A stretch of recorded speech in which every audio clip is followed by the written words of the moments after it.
Today on CityCast Portland, we have a very special river-themed midweek roundup for you. We're talking about the troubled history of our container shipping terminal, a nearly 100-year-old fish that may or may not exist, and a new game called 4 Hot Takes in 4 Minutes.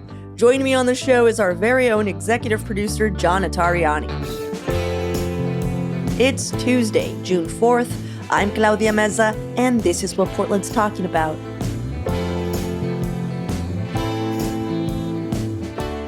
Welcome, everyone, to our midweek microdose of news. Today is the day we look at a local story or updates to stories that we might have missed late last week or that happened over the weekend. And because we have declared this River Week here at CityCast, we are looking a little deeper at a river-themed headline that caught our eye. But before all that, John, how was your weekend? My weekend was really nice. Last night, I went out to the Crystal Ballroom and saw Kamasi Washington. Oh. Do you know him? Yeah. Jazz guy. I went and saw him play, and his band was just incredible. I'm just really in awe that you went out on a Sunday night. It definitely got to about 10:30, and I'm like, okay, wrap it up, Kamasi. But still glad I went. I hate going out to shows and thinking that. You're like paid money to be there. And of course, late in the set is when they let everybody like stretch out with solos, you know? So it's like a long drum solo, and I'm like, this is really cool, but let's bring it home. It's 10:30, guys. You did it to yourself, John. It's true. All right. Oh, man. I just hung out and made a lot of food. So I'm pretty stoked about that. Heck yeah. Guess what I made this weekend? Ceviche. Oh, my God. I didn't even give you a chance. I'm sorry. I would have never gotten it, but that sounds delicious. We spoke about it in our June guide. And ever since then, I've been thinking about it. And I was like, why don't I make ceviche? So now I have raw fish in my fridge. Oh, my gosh. You're living the dream. Well, let's get to the story. We wanted to talk about the Port of Portland. So some of you might remember that back in April, the Port of Portland announced it was shutting down Terminal 6, which is the state's only shipping container terminal. And I had to do a lot of digging because I was like, aren't all the terminals shipping container terminals? And I didn't understand that. No. So basically that container terminal is like the only one between Oakland and Tacoma. Not even the Port of Longview has one. So if it did close, we as consumers would have felt it for sure. But more importantly, it is a kind of lifeline for businesses and farmers throughout the Northwest, since that's a lot of our state's agricultural, seafood, retail, and auto shipping. That's where it's centered. It's what connects our little state to international trade. So it was a big deal. And I didn't quite understand because I was like, just shut it down. Who cares? But aside from all that, the fallout would have also cost $20 million in loss of annually in tax revenue for the state. And it would have also cost 1,500 jobs in international cargo operations, which is that's a lot of jobs. Yeah. So it made sense why Governor Kotek gave the Port of Portland $40 million in state funds to keep it open. But she's calling it an investment. And she actually has expectations that it's going to lead to this. And this is a quote from her: reliable and sustainable service moving forward. And I thought that was loaded because I was like, what are you saying about this shipping container terminal? You know what I mean? Because it's like when your mom gives you money, like, don't blow it. You know what I mean? And you're just like, what are they going to do with the money? So I looked a little deeper, and before the bailout, the terminal was facing more than $30 million in losses and was actually having trouble locking down a third-party operator. And this is where it gets tricky, John, because of historic labor disputes. Yeah. And from my reading of Terminal 6 history, it seems like it's always been kind of a money pit. And the only reason our region has fought to save it, like time and time again, is because ultimately it does affect the state's greater economy. So now I'm really curious about how the Port of Portland is going to sustain that terminal once that pile of money that Kotek gave them runs out. This port has been having trouble for years and years and years. It actually has sort of closed and reopened several times over the years. And the big challenge is finding a third-party operator, like you mentioned, right? It's important that farmers have somewhere that they can take their soybeans and get them on a ship and get them to wherever they need to go. But that in and of itself, it's really difficult to turn a profit on it. So Mhm. they've been looking at bringing in like another company that wants to do a lot of shipping to operate it. And it's just been really hard to find anybody that's going to stick. There was a 25-year lease with a company that started in 2011. Then that got terminated because the terminal had lost like $100 million.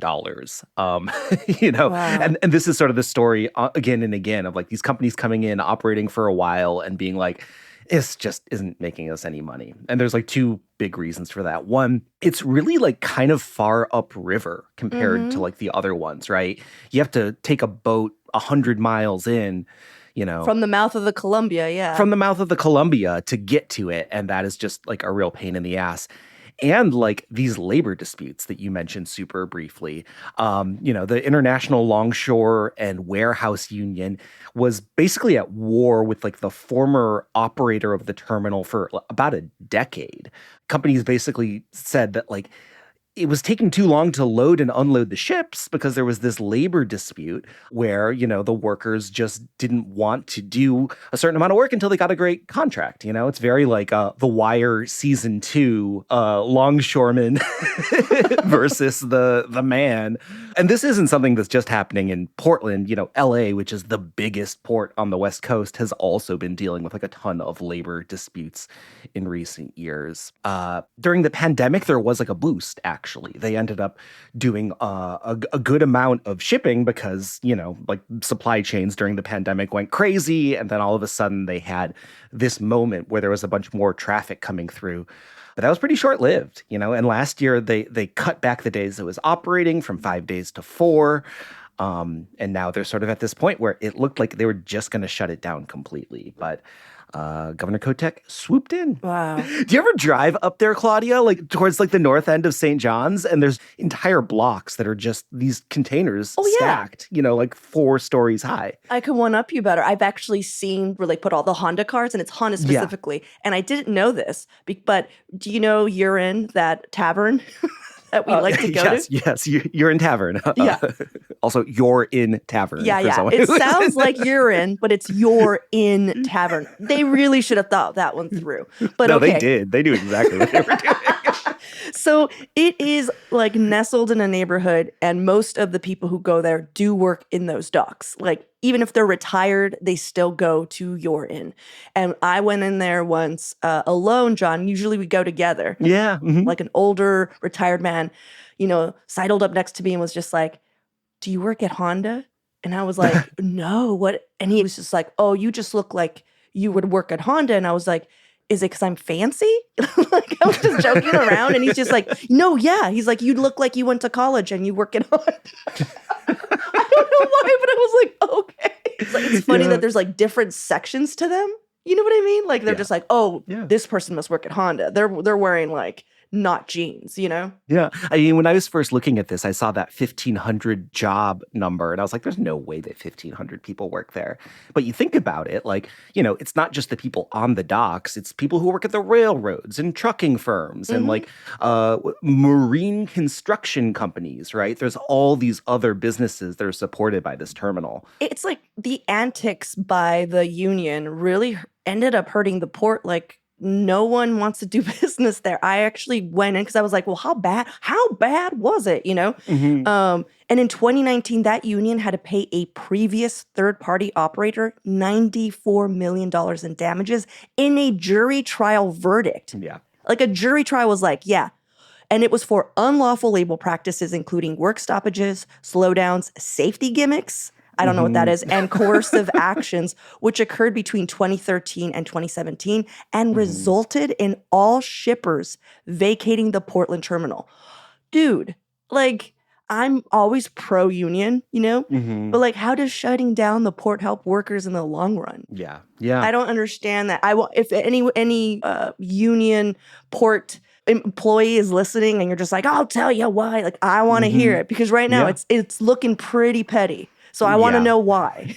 I went like mid deep on like the whole, saga of the labor contract, which we could do an entire, 6-part series on once you really get into it. But yeah, I think it's been proven time and time again that this place really needs a third-party operator to be profitable. And so we do have this lifeline. And, I'm sure that there's a lot of people hustling behind the scenes right now, trying to find someone who's going to come in and set up shop here and, keep this port open. I hope so. Mm-hmm. Well, let's take a quick break here. And when we return, some updates and hot takes.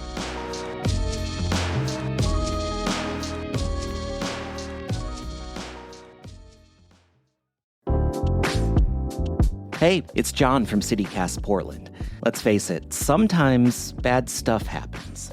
A serious injury, a catastrophic accident, even a wrongful death. It can really turn your world upside down. And when it does, you deserve unwavering support from a dedicated team. Yeah, you need a lawyer.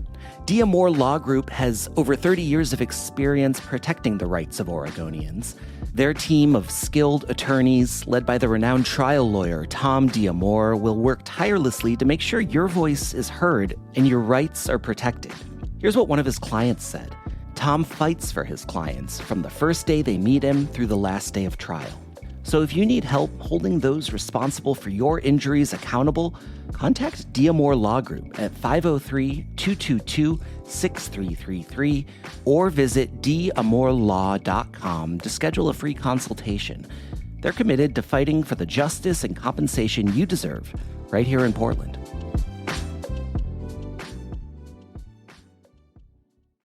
All right, John, what you got? Yeah, first off, I've got a correction from our segment on Friday. We had Jeff Norcross of OPB on, and I got an email from Jeff over the weekend. He'd said that they used a ton of dynamite to blow up the whale. He meant that they used a half ton of dynamite to blow up the whale. If you know, you know. If you don't know, go back and listen to Friday's episode. I want you to know that I knew that, and I didn't say anything. Because at first I thought he just was being like, I just ate a ton of, rice, and I'm not going to fault you and go, was it an exact ton? I thought he was just like being hyperbolic, and that I didn't realize he actually meant like a ton. Exactly. I was just excited to be able to offer that correction. That's the type of journalism we do. But I also want to talk about another iconic Portland marine animal, Herman the sturgeon. You know about Herman the sturgeon, Claudia? No. Oregon's most famous fish. Allegedly, his 90th birthday is coming up in a couple weeks. I can't believe you don't know about Herman the sturgeon. Wait, does he live on the Columbia or the Willamette? He lives at the Bonneville Fish Hatchery right now. So like beginning in 1932, he was a regular feature at the state fair. So people would go to the state fair and they'd be like, hey, it's Herman the sturgeon. And these things look like crazy prehistoric because they basically evolved during the Jurassic period. They're huge too, right? Yeah, they're huge. It's like 10 feet long, 500 pounds. Herman's a big boy. But they basically look like prehistoric dinosaur fish. How did they get him into the county fair? Like, was there like an aquarium? I don't understand. Yeah, it was a big deal. They had like a pool for him, and it would be like this big production to like get him into a tarp and like transport him to a truck, and then sounds like a lot full of water. Yeah. And he's had so much drama. The most drama-filled fish of all time. In 1969, an unidentified assailant got into the sturgeon pool and stabbed Herman the sturgeon. Oh and my God. There were several kidnapping attempts over the years. One in 1983, one in 1990. What are you going to do with Herman? Herman's had a wild life. Were they going to eat him? We don't know. I will say, I will like offer like several qualifications. One, it's not like there's just one Herman the sturgeon. There's been an estimated 4 different sturgeons that have played Herman the sturgeon over the years. Oh. And we're not entirely sure about his age. The Oregonian said he was 89 last year. There was a story that said he was 79. There was a story at one point that said he was 85. But the Oregon Wildlife Foundation said he was 89 last year, so I am sticking with it. He's 90 years old, and his birthday's coming up. Whether or not that's true, happy birthday, Herman the sturgeon. All I heard was Herman the sturgeon is a sham. There is no Herman the Sturgeon. He's iconic. Herman the Sturgeon is the friends we made along the way, is what I heard. He's iconic, and you can still go and see him. They built a sturgeon viewing and interpretive center at the Bonneville Fish Hatchery. You can go see him, Claudia. Fraud. I'm so mad. You came in with this cute story, and I'm like, why would they lie to children? He's not 89. Oh, God. I'm like, I feel like I've been lied to, just like when I found out that the Olsen twins were twins. I was like, there's two of them? I have another Herman the Sturgeon fact. In 2017, when there was like the wildfires, the Eagle Creek wildfires, they couldn't move Herman. So he stayed in his pool, and everybody was like, is Herman going to be okay? But he just like swam around, and the wildfires didn't get him. There needs to be like a biopic on Herman the Sturgeon. He's led a very dramatic life. Oh my God. There really should be. Who is the real Herman, right? Yeah. John. Well, thank you for that. Thank you for doing that research. Yeah, my pleasure. I want to also just bring in our listeners that this isn't the first time you've pitched talking about Herman the Sturgeon. And I feel like every other time we've been like, no. Good for you, John. We're all proud. Hey, man. I'm happy. If nothing else, I'm happy. Well, John, do you want to kind of explain what we're doing next? Because this was your idea, and I'm actually very excited about it. But you want to lay it out for folks? Yes, we are launching the inaugural 4 hot takes in 4 minutes. So the way this works, me and Claudia will each have 2 hot takes. We'll have 60 seconds to lay out our hot take. Then at the end, our producer Julia is going to pop in and crown the hottest take. So the hottest take. Okay, so I have like a timer. Yeah, you time me and I'll time you. Okay, sounds good. Let me know when to hit start. Okay, so I am ready for my first hot take. Let me know when to go. Go. Okay, Salty's on the Columbia River. It's that restaurant that's been there forever. And it's sort of like, where you take your grandparents when they come to town and you can get like kind of overpriced but nice seafood. But like you get this beautiful view of the Columbia. Well, I have some completely unsubstantiated gossip that is outrageous about Salty's. A good friend of mine recently went to Salty's and ordered the seafood tower. A $100 seafood tower with crab and prawns and lox and shrimp. Well, apparently it's not a tower. Apparently they are offering it as a platter.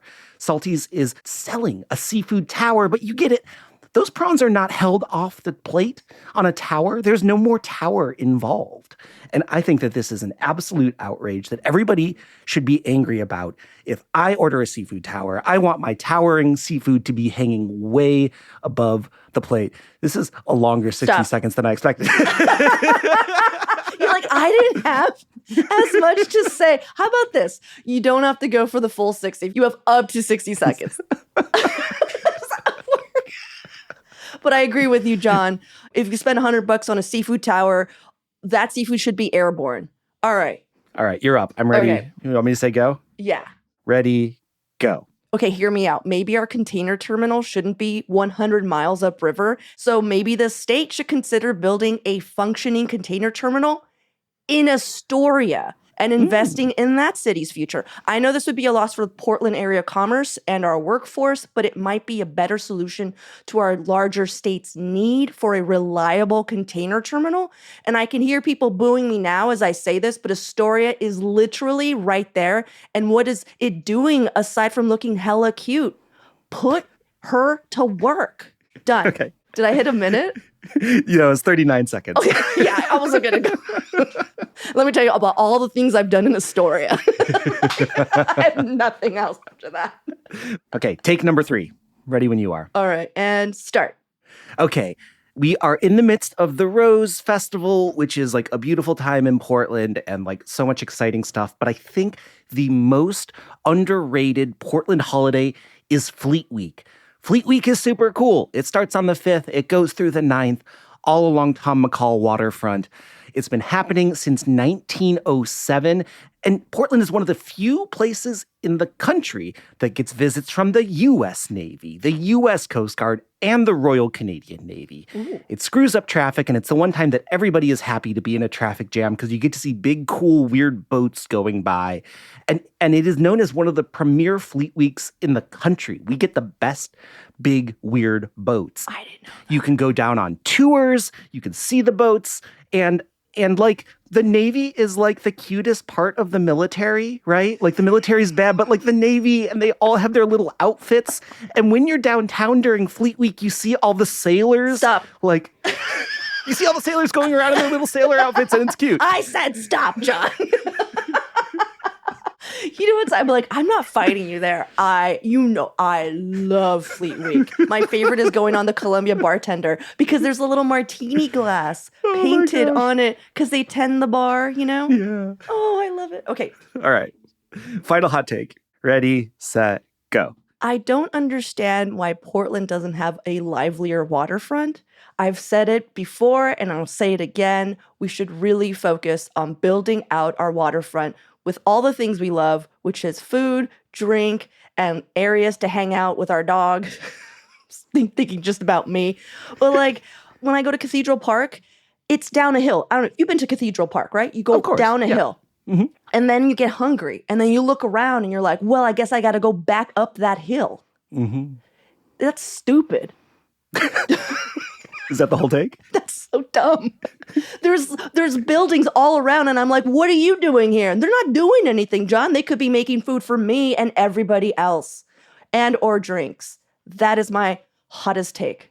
Done. 50 seconds. All right. Julia, which one was the hottest? Hello, I'm here. Good morning, y'all. This is what you are involved in. This is my job for today. Who had the hottest take? Okay.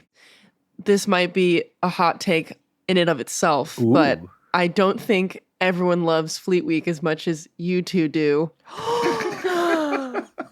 Julia, who hates Fleet Week? I can just imagine somebody being more upset about the traffic jams than excited about Fleet Week. Maybe it's just because I'm more of a train person, because I think this does have to do with the actual ships. Julie, I think this is you. This is bias. I know. I'm like somebody out there. But in my estimation, that would make it the hottest take. I think that's what she's saying. Yeah, you got the hottest take, John. You win. Astoria being the new terminal. I thought that made sense. Thank you. I'm also pissed off about the fish platter. That's ridiculous. I will say completely unsubstantiated. This is something that someone told me once. If I'm wrong, salties, I'm so sorry. Well, let's go and figure it out, John. Yeah, let's go and just see for ourselves. All right. We will report back, dear listener. That is a research day. We'll find $100 and eat ourselves a seafood tower or platter. I just can't wait for the next midweek correction. Actually, it was a tower. My friends just fell and he didn't notice. Oh, man. Well, thank you so much, everyone, for hanging out with us this morning and listening. John, best new game. Julia, thank you for coming in as the judge. I know you have better things to do. Thank you. Even though you're absolutely wrong about Fleet Week. And I'll see you all in 2 minutes. All right. Thanks, Claudia. See ya.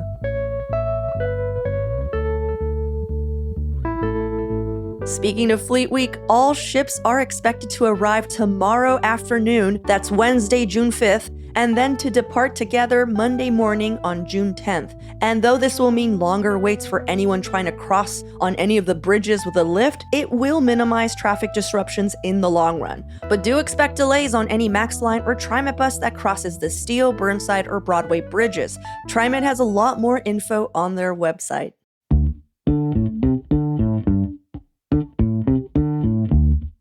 Well, that's all for today here on CityCast Portland. Thanks so much for listening. We'll be back tomorrow morning with more from around the city. Until then, see you at Slim's.